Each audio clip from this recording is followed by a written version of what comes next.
Hi friends. సాధారణంగా మనం చాలా ఇళ్లలో చూస్తూ ఉంటాం.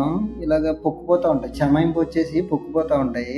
అవి ఎక్కడి నుంచి వస్తున్నాయో, ఈ ప్రాబ్లమ్‌ని ఎలా సాల్వ్ చేయాలో చాలామందికి తెలీదు. చూస్తూ ఉంటారు, చేస్తూ ఉంటారు కానీ సరిగ్గా ప్రాబ్లమ్ సాల్వ్ అవ్వదు. మళ్ళీ మళ్ళీ చేయాల్సొస్తది. నేను ఈ వీడియోలో పూర్తిగా ఎలా చేయాలి, ఎలా చేస్తే ఇది సాల్వ్ అవుతదనేది పూర్తిగా చెప్తాను. స్కిప్ చేయకుండా వీడియో పూర్తిగా చూడండి. ఏ మెటీరియల్ వాడాలో అన్నీ చెప్తాను నేను వివరంగా. ముందు ఫస్ట్ ఆఫ్ ఆల్ ఎక్కడైతే చెమాయింపు వచ్చిందో అక్కడ మొత్తం స్క్రాపర్ తోటి వీడియోలో చూస్తున్నారు కదా ఎలా తీసేసామో అలా తీసేసుకోవాలి. అలా పూర్తిగా తీసేసుకున్న తర్వాత డామ్ బ్లాక్ 2K ఇది ఏషియన్ పెయింట్లోనే దొరుకుతుందండి. మీకు పెయింట్ షాప్లో సాధారణంగా బయట ఏ పెయింట్ షాప్లోనైనా దొరుకుతుంది. మీకు మినిమం 3 కేజీలు ఉంటుంది. 3 కేజీలు దాటితే 5 కేజీలు ఉంటుంది. తక్కువ ఏరియా అనుకుంటే 3 కేజీలు తెచ్చుకుంటే సరిపోద్ది. ఎక్కువ ఏరియా అనుకుంటే 5 కేజీలు తెచ్చుకోవాలి. చూస్తున్నారు కదా, ఇది లిక్విడ్ లాగా ఇలాగా వైట్గా ఉంటుంది లిక్విడ్. అది కొంచెం తీసుకోవాలి. ఎక్కువ తీసుకున్నా మళ్ళీ గట్టి పడిపోతుందండి. చూసుకొని కలుపుకోవాలి, చాలా జాగ్రత్తగా కలుపుకోవాలి. ఈ వీడియోలో చూపిస్తున్నట్టు కొంచెం తీసుకొని ఆ లిక్విడ్లోని మనకి సిమెంట్ లాగా వస్తుందండి. గ్రే కలర్లో సిమెంట్ లాగా వస్తుంది పౌడరు.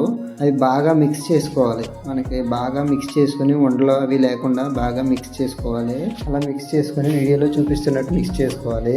బాగా మిక్స్ చేసిన తర్వాత మనం ఎక్కడైతే వేయాలనుకుంటున్నామో ఆ ఏరియాని బాగా తుడుచుకోవాలండి. దుమ్ము కానీ ఏమి ఉండకూడదు. బ్రష్తో దులుపుకోవచ్చు, లేదా క్లాత్తో తుడుచుకోవాలి. శుభ్రంగా తుడుచుకుని మనం 2 కోట్లు అనేది వేయాల్సి ఉంటుంది. ఫస్ట్ కోటింగ్ చూస్తున్నారు కదా వీడియోలో చూపించినట్టు అలా శుభ్రంగా ఫుల్గా ఎక్కించుకోవాలండి. గోడకి బాగా సిమెంట్ లాగా గట్టిపడిపోతుంది. ఫుల్గా ఎక్కించేసుకోవాలి. ఎక్కించేసుకుంటే లోపల ఉన్న చెమాయింపుని బయటకు రాకుండా ఆపుతుందండి. చాలా బాగా పనిచేస్తుందండి ఇది. ఇంతకుముందు మీరు వేరే మెటీరియల్ ఏదైనా వాడుంటే ఒక్కసారి ఇది వాడి చూడండి. అది పనిచేసిందో లేదో తెలియదు కానీ ఇది బాగా పనిచేస్తుందండి. ఇలా బాగా అప్లై చేసుకోవాలి. ఫస్ట్ కోటింగ్ వేసిన 24 అవర్స్ బాగా ఆరనివ్వాలండి.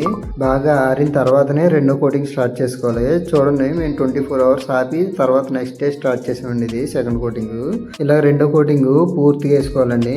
ఫస్ట్ కోటింగ్ ఎక్కడైతే వేసామో అలాగే రెండో కోటింగ్ కూడా శుభ్రంగా ఎక్కించుకోవాలండి. శుభ్రంగా కంప్లీట్గా ఎక్కించుకోవాలండి. రెండో కోటింగ్ వేసిన తర్వాత 24 అవర్స్ ఆపేయాలండి. ఆపేసి పూర్తిగా ఆరనివ్వాలి.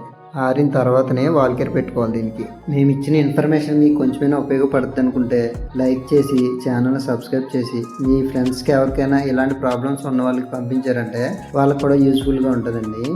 ప్లీజ్ సబ్స్క్రైబ్ చేసుకోండి. ఇలాంటి వీడియోస్ ఇంకా మీకోసం మేము చాలానే ట్రై చేస్తాం, మీకు ఉపయోగపడేవి.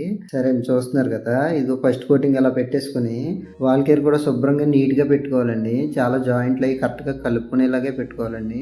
మొత్తం అలా పెట్టేసుకోవాలి. వాల్ కేర్ మొత్తం పెట్టేసుకున్న తర్వాత 12 గంటలు ఆరనివ్వాలండి. ఆరిన తర్వాత సెకండ్ కోటింగ్ పెట్టుకోవాలి. వాల్ కేర్ కూడా 12 గంటలు ఆరిన తర్వాతనే పెట్టుకోవాలి. వెంటనే రెండో కోటింగ్ పెట్టడం అంటే కష్టం అవుతుందండి. వీడియోలో చూస్తున్నారు కదా, సెకండ్ కోటింగ్ కూడా ఫినిషింగ్ బాగా లాక్కోవాలండి. 2 సార్లు లాక్కోవాలండి. రెండో కోటింగ్ ఫస్ట్ ఒకసారి ఆరబెట్టుకుని రెండో కోటింగ్ లాక్కోవాలండి. సెకండ్ కోటింగ్ పెట్టిన తర్వాత కూడా మీకు 12 గంటలు టైం ఇస్తే బాగా ఆరిపోతుందండి. ఆరిపోయిన తర్వాత పేపర్ కొట్టుకోవాలి.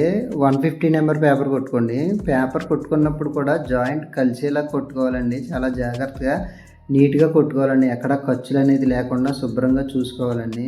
శుభ్రంగా పేపర్ కొట్టుకొని దుమ్మంతా దులిపేసుకున్న తర్వాత డ్యామ్ షీట్ ఇది చూసారు కదా, 5 years వారంటీతో వస్తుంది. ఏషియన్ పెయింట్లోనే దొరుకుతుంది. సాధారణంగా వాల్కేర్ పెట్టి పేపర్ కొట్టిన దానికి మనం ప్రేమర్ వేస్తూ ఉంటాం. ప్రేమర్ వేసేదానికన్నా చెమాయింపులు వచ్చిన చోట డ్యామ్ షీట్ వేసుకుంటే మీకు చాలా యూస్ఫుల్గా ఉంటుందండి. ఇలా చూస్తున్నారు కదా, శుభ్రంగా వేసుకొని రోలర్ అయ్యి ఫినిషింగ్ బాగా కొట్టుకోవాలండి. రోలర్ తిప్పుకుంటే ఫినిషింగ్ బాగా వస్తుంది. డ్యామ్ షీట్ వేసిన తర్వాత పెయింట్ 2 కోటింగ్లు వేసుకోవాలండి. ఏ కలర్ అయితే ఉందో ఆ కలర్ బాగా కలుపుకోవాలి. చూడండి, ఇంతకుముందు గోడ ఎలా ఉంది, ఇప్పుడు ఎలా ఉందో చూడండి. మీకు ఎలా అనిపించిందో కామెంట్ చేయండి.